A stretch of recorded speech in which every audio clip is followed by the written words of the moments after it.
شیر رو با تخم مرغ مخلوط کن. از نتیجه شگفت زده میشی. با اکوکوک همراه شو.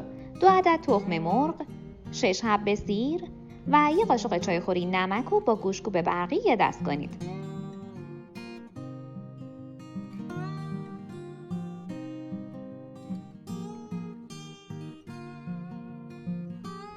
کمی سبزیجات معطر بهش اضافه کنید که من اینجا از گشنیز، شوید، جعفری و نعنا به صورت خشک شده استفاده کردم. 4 قاشق غذاخوری ماست پرچرب بزنید و با هم مخلوط کنید.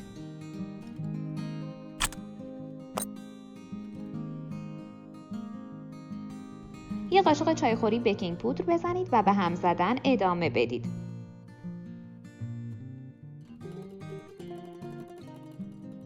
حالا 2.5 پیمانه آرد اضافه کنید و خمیر رو یک دست کنید تا جایی که به دست تمیز نچسبه.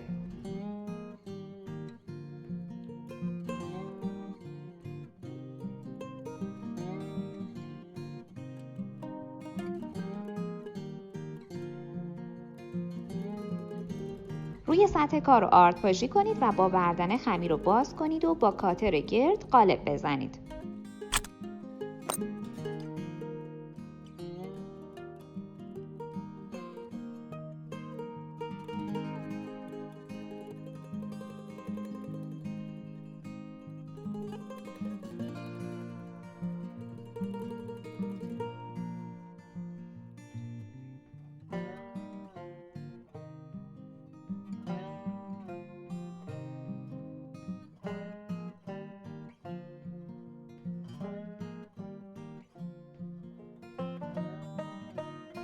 بعد هم داخل روغن فراوان سرخشون کنید.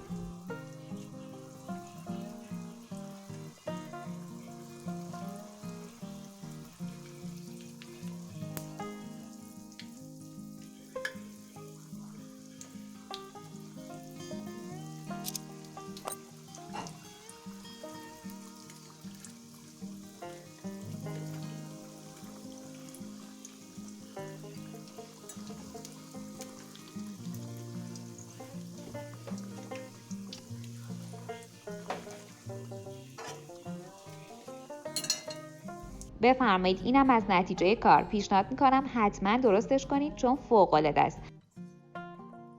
لطفاً برای حمایت از ما لایک و سابسکرایب رو فراموش نکنید.